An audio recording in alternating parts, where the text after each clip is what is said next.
What is up, everybody? I'm No Lex Given here with your afternoon snap, and today we are going to take a look at the June 2023 developer update for Marvel Snap. First time I am taking a look at this here.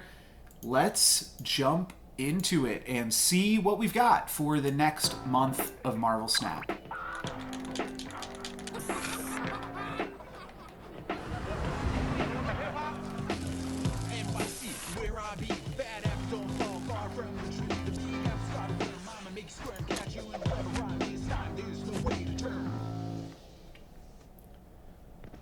I do know it's all Spider-Man related. Spider-Verses. As we've got a new Across the Spider-Verse that just came out this past weekend. New season, Spider-Verses. New arts for a bunch of different existing Spider-Men, plus some new Spider-Man coming out. Cool. Hey everybody, it's Ben Brode, and wow, do I have a scoop for you. My sources... Should we read all of this? New York, 1610.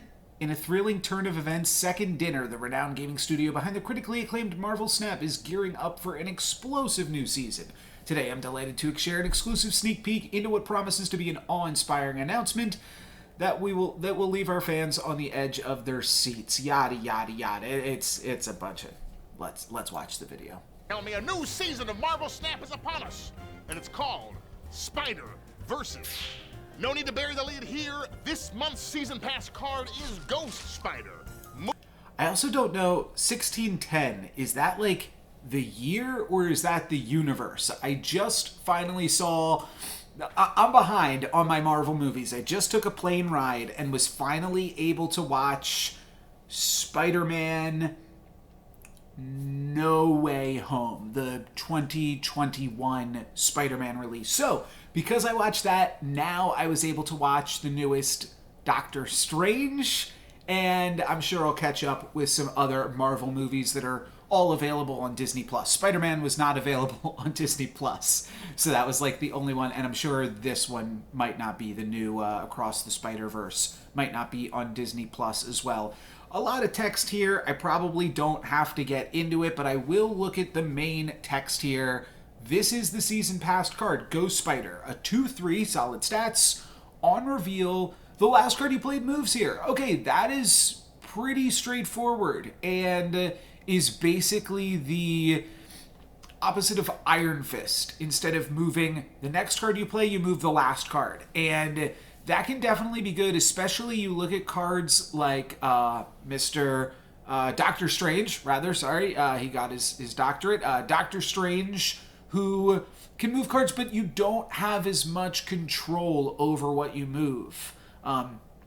You can also do some crazy stuff now on the final turn of the game by going Iron Fist, probably Vulture is the biggest move card on level 3 that I can think of, and then, no, I know we're going to see some more, and then Ghost Spider. So you can really get some stuff whipping back and forth on the final turn, which is cool. I do really love the flavor of normal Spider-Man in Marvel Snap. I think it's just called Spider-Man. It might be called... No, I don't think it's called The Amazing Spider-Man. I just think it's called Spider-Man, where you web them. I think that that's cool, but I also really like a reward for playing synergistic cards that just happen to share a similar flavor overlap. When they can do that, when you can add a bunch of move cards to the game, like right now we've got Ghost Spider and then Miles Morales, both movement cards, and I know we're going to see some more movement cards. I just think that's a really fun way to do tribal-based things in games that aren't just like, your dwarves get +1/+1, your dwarves get +2/+2.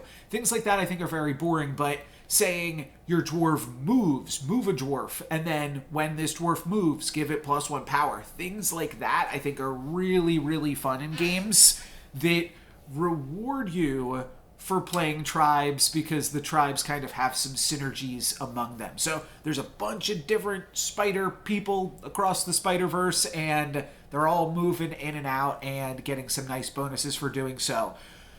What are some other, excuse me, implications for Ghost Spider?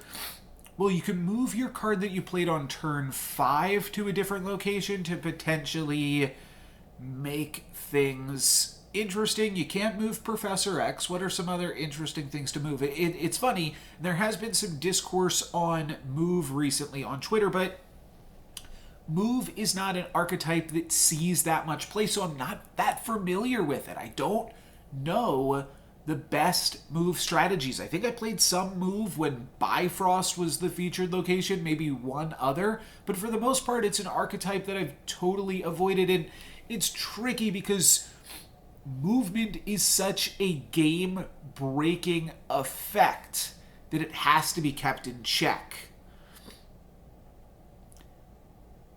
because of how tricky it can be. Because of that, it often doesn't have the power to compete with other really big synergies. And that's tough when those other synergies are also so good.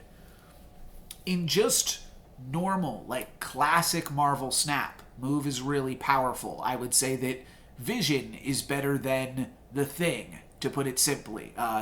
You'd much rather have 2 less power, sometimes even 3 less power. People opt for Captain Marvel, but the ability, because the flexibility in being able to move that around is such a big deal that you'll take a little bit of loss in power for the energy. But if you take too much of a loss, then it's hard to like make a deck around that. Now, I do think I know what Spider-Man 99 is going to be. Wait a minute, I don't think this is the series pass card. Moves the last card you played.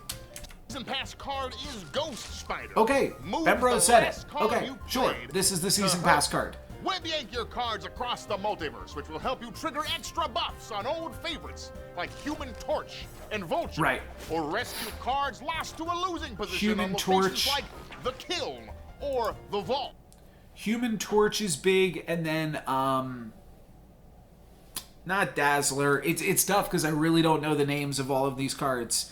It's not called Dazzler. It is not called Crystal. I think it's a 2/1. And I think I just got a variant of her recently, but I don't remember the name of the card because I don't play it often enough. Maybe it'll come to me. Maybe it'll flash up on the screen before the end of this video. She can even move cards to the right. Breaking news. This just in. That's funny.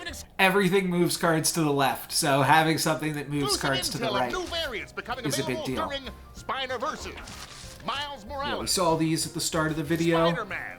And you won't see I do think that I do need a Spider-Man variant. The classics, I don't know, the classic Spider-Man variant is like, okay. This is a little bit boring too. this exclusive in those other rags. It's Ghost Spider 2099. And that's not all. Make sure to clip these awesome variants Yeah, like out their when they 2099 launch. means a Venom. universe. Venomized Ghost Not a Spider. year. Another Ghost Spider. Electro. Not bad. Venomized Silk. Wait a minute. Silk? Before we get to Silk, I want to point out here that Second Dinner is admitting in this launch video that the Infinity border is not the best border.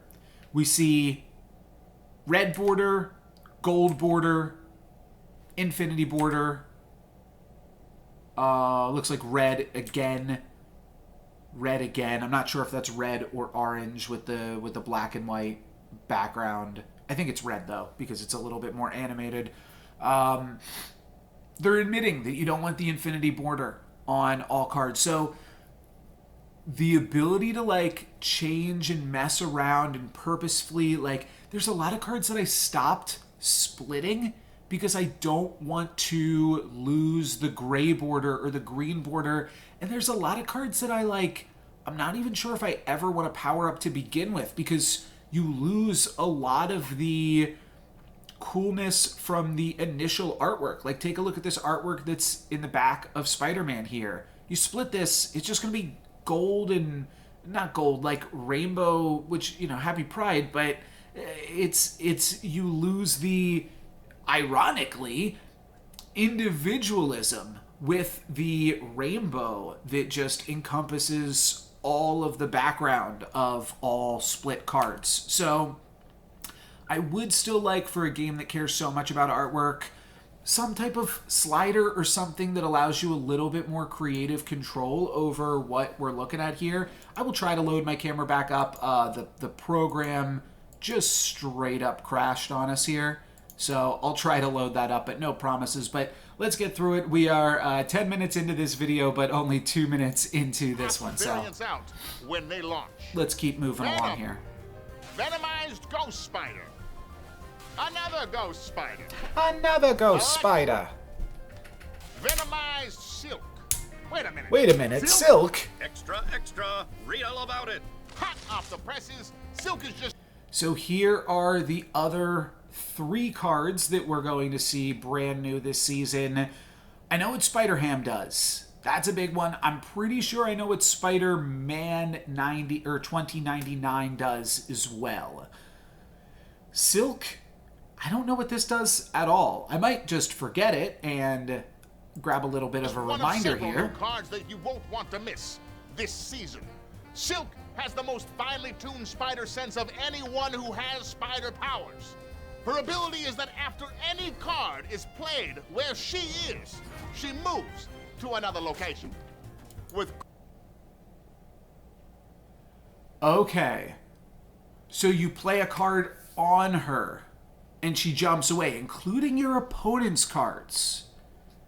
So she, like, juggernauts herself, but it is kind of a drawback. She's a 2/5. This seems pretty cool. I mean, just a 2/5 that's, like, strong. She will, I think, get pumped up by whatever that 2/1 that I was referencing a little bit ago. I'm also going to turn this volume up here, just in case that has made it too quiet. So hopefully this is a little bit louder. Oh, I can fix it in post or whatever. But it's always like a balance. I don't want it to drown me out, but we'll see. We'll see where we land here. I don't want to have to bring it up too much. So, yeah, this is really interesting. I think this is going to be a card. Oh, right. Okay. Most of the cards this season are not going to release at Series 5 either, because this isn't like a super exciting card. It's like a alternate to... I mean, you play it in like your Sarah decks as well. You just like play it in a bunch of different random decks like that. It's pretty good with Storm, because you can like flip it into the Storm location later, or I mean, it's good with like any type of location lockdown other than Professor, obviously. Kunlun, yeah, that seems insane, being able to bring it in and out of Kunlun to give it +2 power over and over. That was definitely a thought I just had come to mind. But I think for the most part, this is just like a 2/5 that you play in your Angela Bishop Zoo decks. And I think it's pretty good at doing that. Great power comes great mobility. Silk can rocket across the board turn after turn. She can swing I mean, the Coon. Right. I think one of the things with move packages is like trying to get away with how little movement can you play and still justify Miles Morales.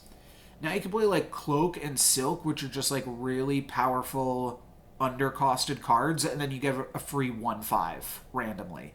You could also potentially play Polaris. You could also potentially play Arrow or Juggernaut. Both of these cards are fine. But the idea being that like you just play some amount of these cards, you don't want to go super crazy, then you get free Miles Morales, and that is pretty great. So it's like a 2/5 with an upside, really. I mean, I don't think there's another way to look at Silk. Now, you do have to recognize any card is played here. So your opponent can play a card, knock your Silk around, and that could get a little bit annoying. But I think that it's fun, and if you fill your other locations, you can't move anywhere anyways, so that's a way to get around that too. Silk can rocket. And of course, if you get her into the stormed location, or into Sanctum Sanctorum. Then short of Jeff the Baby Land Shark, your opponent's not going to be able to kick her out of there either. So, seems Across good. the board, turn after turn, she can swing into Kunlun for +2 power, over and over, or sneak into locations like Sanctum Sanctorum Sure. that are otherwise tricky to access. Yeah, he just There's read a bunch this of text. other great cards launching this season, including Spider-Man 20. Okay, I think this one is going to be big. I think this is the one that is like, let's actually maybe play a movement deck. All right, I got the camera back. That'll be on for another second. I'm sure this will die again, but 99. let's take a look at Also Spider-Man known 99. as Miguel O'Hara, he's an alternate Spider-Man from the future who's here to tear fools up. The first time he moves to a location, Oh, it's only the first time, so you can't continually sling and fling this. First time this moves to a location, destroy an enemy card there. That is... So it's like a random Shang-Chi. Okay, so this is... I thought this was gonna, like, be spawning new archetypes where you just fling this thing around as many ways as you possibly can, and... Okay, hear me out. English is a funny language. There is another way to interpret this. The first time this moves to a location. Did that inflection change anything? So the first time this moves to a location, destroy an enemy card there. Or the first time this moves to a location. No, I'm not saying it right. The first time this moves to a location. What I'm getting at is, what if, in this example, first time it moves to Space Throne, first times it moves to Murder World, and the first time it moves to Nidavellir, each of those are the first time it moves to a location. There could be a little bit, but I don't think that's how it is. I think it's a one-time use effect. Kind of like a new sort of on reveal. First time it moves to a location. There's a bunch of other great cards. Bembrode's going to read it you'll all. destroy an enemy card there. This card might be the most dangerous addition to a move deck. Use Iron Fist to spring a surprise attack, or But- drop Ghost Spider after 29. That was a weird example because Death's Domain would have still killed it, I'm pretty sure. So you're probably better just using your Iron Fist to cheat into Death's Domain, but sure. First time it moves to a location, it'll destroy an enemy card there. Might be the most dangerous addition to a move deck. Use Iron Fist for a surprise attack. Or Ghost Fighter after... Sure, but you don't have a choice over what it kills. Unless you go into Atlantis, Atlantis, your of opponent's course. toughest card. Just the threat of his attack might be enough to snap your enemy into a retreat. He's also a great counter to Magneto. Spider-Man. Originally a spider named Peter. Okay, now this is the card that I know about already.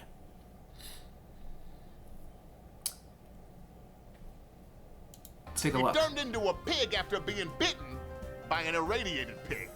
Now he transforms the highest cost card in your opponent's hand into a pig, but it keeps its power and cost. This disruptive card can swing way above its weight class. Smack your opponent's highest cost card, transforming it I'm sure they're going to show it hitting a Galactus in just a moment. into an anthropomorphic pig, minus the superpowers. He's a great tool against Apocalypse, Doctor Doom, and Galactus, turning them into useless strips of bacon. However, he's not so great against the Infinite. Right. So there is some time to talk about previous Leech tech, and I was really surprised because this card was data mined when they initially changed to Leech, and I think it's better than Leech. This is really scary powerful. So I don't know how much play it's going to see, but I think it will see play. Now, a few things, a lot of things, really, to get out of the way. Where do I want to start? So let's start with the fact that, let me throw something else on the screen here. Yeah. So it can hit Galactus. I guess we'll start there. I think that is the main reason to potentially play it. And that's what I was going to get to. It's not good against Infinite. So there were a few cards that I specifically used to play in my Galactus list when Leech was everywhere. Primarily Destroyer, but also Atuma. Those were both really big cards. If you play Destroyer, this is a 50-50 to then hit your Destroyer and take away that drawback from it. And then you just have a 6-15. So that is a potential way around it. However, sorry, just lost the camera again. That's going to happen. And it just straight up crashed. Yeah, not having fun with my camera today. I think it's just not going to come back for the rest of the video. Don't want to slow this down anymore.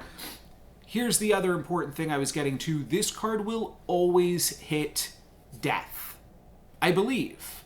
I don't know how Death's static ability functions if Death becomes somehow lower than 5, potentially in a Destroy deck, though a Destroy deck is different than a Galactus list. If you are playing specifically a Galactus list, then Death will always protect your Galactus, and that is kind of a nice part about keeping Death in the deck if you were like potentially on the fence about that. So you can still play Death, you could still make Galactus lists work with that, and I think that if Death has some cost reduction, then Spider-Ham can hit everything. But the other thing to note is because this always transforms the highest cost card in your opponent's hand, you can't like bounce it and re-pig something, re-pigify, re-pigomorph something. You're more or less always going to hit the same thing. Maybe you're like 50-50 to hit something different, but a lot of decks aren't playing multiple different 6s, so it keeps the point the same that most people aren't going to play Spider-Ham alongside Bounce to begin with, because it's just like not that consistent of a strategy, not that relevant, and so it won't happen, and you won't have to worry about getting your whole hand pigomorphed. Which I think is fine. I just think it's like such a cheap cost to do it. We'll see. We'll see how much of a tool against Galactus this is going to be. I think that Galactus will probably see some nerfs eventually just because so many people are tired of it. So I'm going to try to play as much of it as I can while I can. But we'll see if the pig Spider-Ham drops first early on in the season. They might be planning that as an answer to Galactus, but releasing tech cards through the token shop is they're just not exciting cards to buy, you know? However, he's not so great against the Infinite. Blammo. And this isn't gotcha journalism. We print the truth. Cold, hard facts. And we have confirmation that 2 new locations will be added to Marvel Snap this season. Yeah, I'm excited to see new locations. They just removed 3 locations, so get those after they actually went down in locations last month. So we'll see what these new ones are. Ant Maze, the first card you play here, gets +3 power and moves. Huh, that's fun. It's hard to rely on locations to make move decks good. Now, like, in general, I would say that's the case, though when they're the featured location, I'm definitely going to play a move deck when Aunt May comes out, though it's going to be tough because I'm not going to have the newest cards to make use of it, but I think you could still make a fun move deck with this, probably with the double guy. That's like one of the best ways to get some bonus stats, or Human Torch. Human Torch, or I forget the name of the 2/3 that doubles when it moves, doubles itself. The first card you play here gets +3 power and moves. That first card probably won't be home by curfew. The Great Web. After each turn, move 1 card to the web for a random player. I'm assuming the web is Great Web? But this almost makes me feel like it could be something totally different. This is a wild location. For each turn, move one card here for a random player. Okay, Could here. be a different player each turn. Or not. Okay, so yeah, it could just say here. Move one card here for a random player. I didn't know if the web was going to be like Exile or like a new zone or something that we could potentially see, just because the Spider-Verse is crazy. So seeing some crazy effect like that could be possible, like a location that creates a fourth location that random cards are moving to. That would actually be really freaking fun.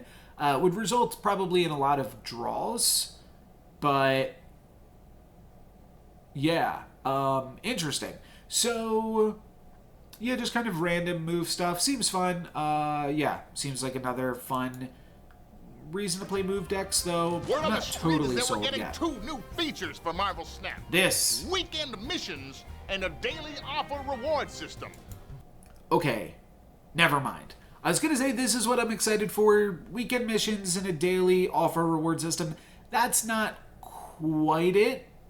I'm excited for Conquest Mode, which I think they might tease in another minute, but we'll take a look at these. I did share some of my thoughts on weekend missions in the past.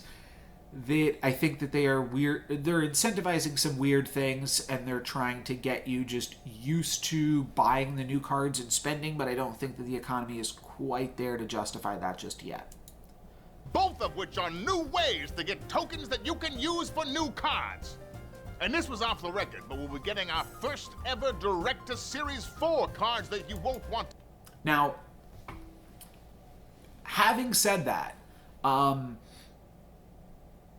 if cards release at Series 4, and you can use those cards to complete weekend missions to get bonus tokens, at some point, there could be... cards are basically cheaper without being cheaper. And at some point, they could be cheap enough that it justifies picking them up. But how much tokens are you really going to get from those weekend missions? It costs 3,000 tokens to buy either of these. Are you going to get back 1,000? 2,200 tokens? You might not actually get that much back that it justifies the purchase just yet, though it is going to take some of the sting away and just let more players keep up with it. But mostly, like, those super whales are still going to be the ones getting the most advantage, which I guess is fine. To miss. My source says more changes are on the way, but they're not quite ready to share just. By the way, I am okay with, like, paying a little bit to get the cards a little bit earlier. What I don't love is the announcement that came last month that not all cards will drop down. So, like, Darkhawk and Null maybe didn't drop down last month and they were supposed to. And that keeps them, like, behind the paywall even longer, which is lame. Just like, okay, the cards are up for 2 months, then give them to everybody for free. That's fine. But trying to, like, gate the cards even longer, even further, is just kind of weird. Yet. It's almost time to conclude our expose, but first, an exclusive interview with one of the developers of Marvel Snap, Ben Brode from Earth 1218. Okay, that's fine. How you been, Ben? Oh, Ben good. How you been, Ben? Ben good. Thanks for asking. Can you tell our readers about Conquest Mode? Oh man, Conquest Mode Okay, here is a we go. brand new Here we ultra go. competitive mode in Marvel Snap. We've already released the ability to battle against friends, where you each play a series of games till one player deals 10 damage to the other. But in Conquest, you'll be playing battles against online opponents for exciting new prizes. Tell us about the difficulty levels. You start in the Proving Grounds, and if you can win a single battle. So let's take a look. I just see enter and shop. So if it's free to enter the Proving Grounds, this is, like, kind of insane, because that means that you can just, like, grind this out and do it whenever you want, and it's just a new game mode to play after you've already hit Infinite for the month, and a reason to, like, keep grinding, keep playing, and earning some cool stuff. Some of the things in the shop are probably going to be super expensive. But it looks like all you have to do in the Proving Grounds is play a game, and then if you win, you get this. If you lose, I don't think you lose anything, which would be insane. Now, if you need like a Proving Grounds ticket, it could be fine. As long as they give you like a Proving Grounds ticket a day, or yeah, even if they just give you one Proving Grounds ticket a day, I'd almost like that more even, because then I would like that more.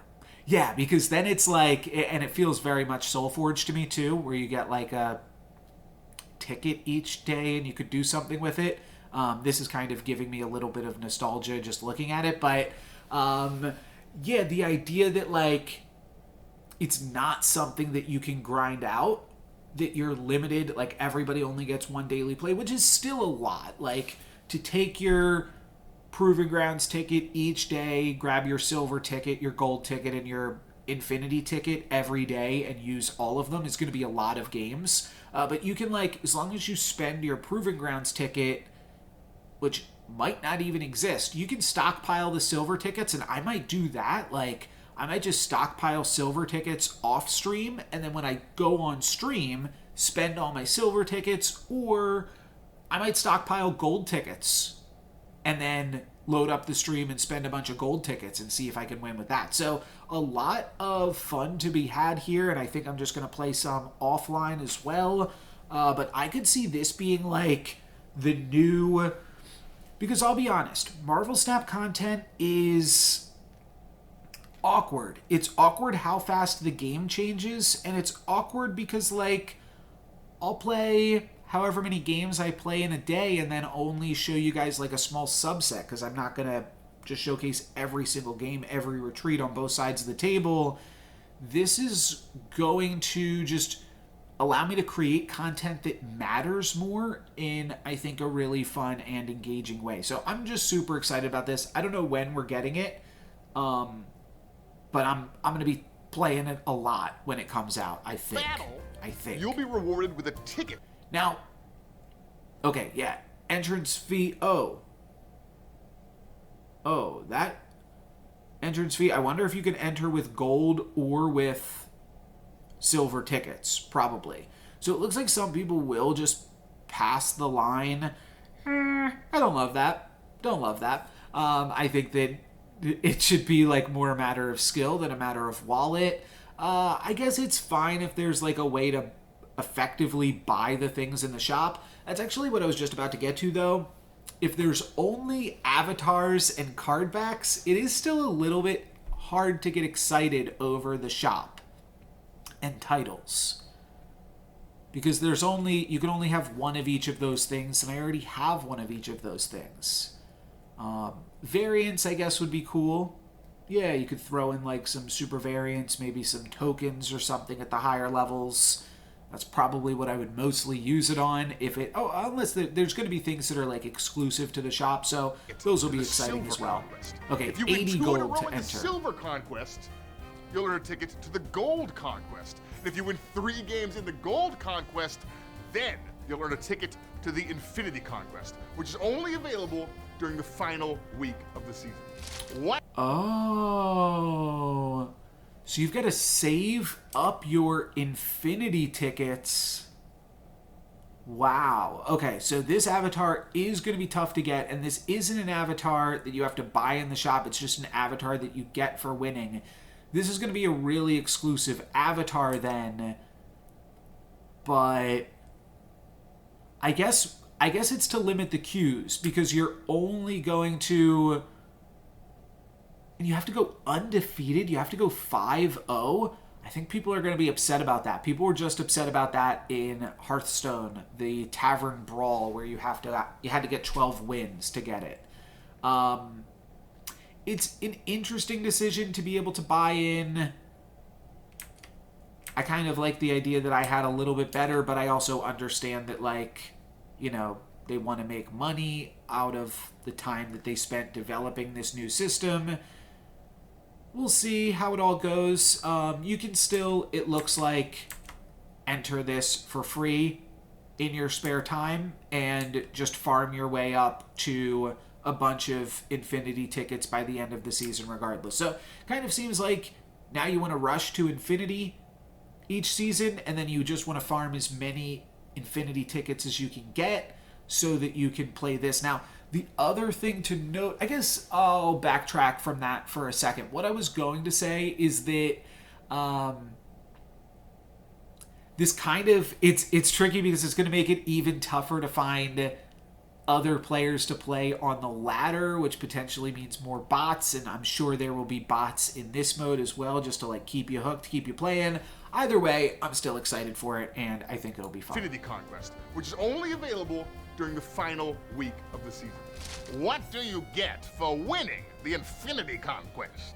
Well, for each conquest you win, you'll earn medals that you can spend in the Conquest shop.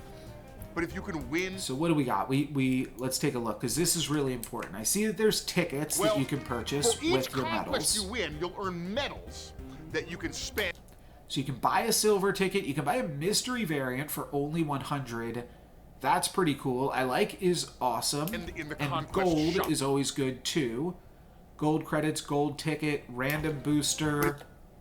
Okay, you can just straight up buy the Infinity ticket, and you can buy a new avatar. So I could see wanting to buy the Infinity ticket, though. The Infinity ticket probably has the worst return on investment.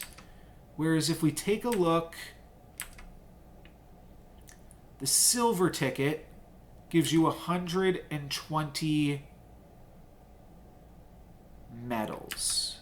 120 medals, and we'll say that that's 1 out of every 4 times.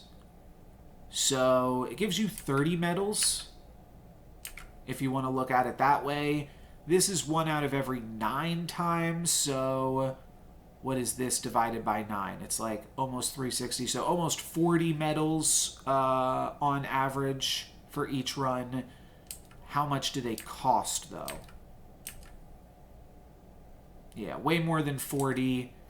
You win, you'll earn medals. I'm sure way more than 30. No, not that much more. Silver tickets could be worth it. Farm up gold tickets. Try to get infinite tickets that way. And in the Conquest shop. Because 200 for a gold ticket. I don't know. I mean, you'll probably... But if you can win... I could certainly see just wanting to buy Infinity tickets. Sorry, I'm just like barely missing... in the Conquest shop. The Infinity ticket there. Oh, it never actually showed how much this is worth. Okay. Let's see. If this scales up... Oh, they're not in order.